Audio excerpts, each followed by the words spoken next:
Ini gue bakal bahas sesuatu yang berbeda, yaitu pelajaran-pelajaran termahal gue di tahun 2025. Jadi gue ada kumpulin ya 11 poin di sini yang gue pengen bahas ke kalian.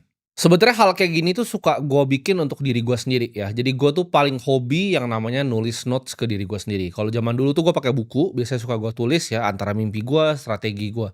Cuman zaman berubah, jadi gue di HP gue biasanya gue selalu tulis tuh di notesnya.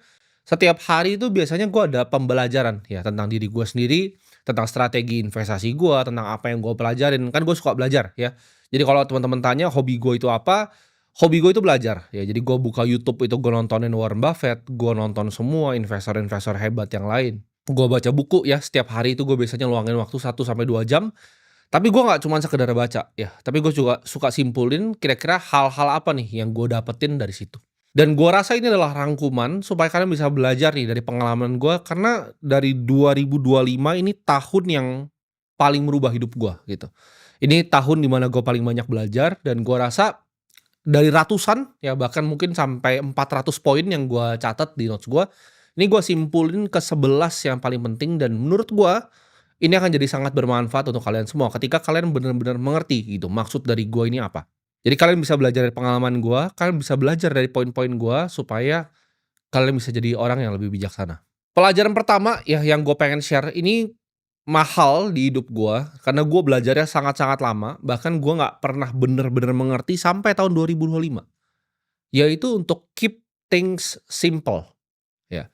Jadi pelajaran yang gue petik, ini pelajaran pertama yang gue petik, adalah ketika lu melakukan sesuatu, ya, manusia itu melakukan sesuatu, mereka suka yang kompleks. Mereka meribetkan segala sesuatu. Ini nggak cuman di investasi, ini nggak cuman di bisnis, ini juga nggak cuman di hidup. Ketika gue belajar tentang simplifikasi ini, hidup gue berubah total, gitu. Banyak mungkin yang ngelihat gue, oke, Timothy ini usahanya ada banyak, ya. Dia adalah seorang pengusaha, seorang investor, usahanya banyak sekali.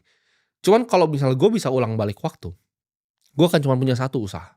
Ini sebenarnya gue udah paham dari lama, tapi gue sulit sekali praktekin gitu. Karena ketika lu di level tertentu, ya kan, kalian teman-teman ini yang nonton video gue itu, kalian bakal naik nih, ya, dari jenjang level kehidupan. Dari pelan-pelan tadinya kalian punya duit 10 juta, 100 juta, 1 miliar. Kalian akan ngalamin di mana banyak sekali nanti tawaran, ya, dari orang A, dari teman B, dari teman C. Tapi lu harus bisa keep things simple gitu loh. Satu bisnis gitu kan, investasi ya nggak lebih dari 3, teman dekat juga nggak lebih dari 3. Waktunya diprioritaskan kemana nih, ya, antara ke teman kah, ke keluarga kah, ke mana?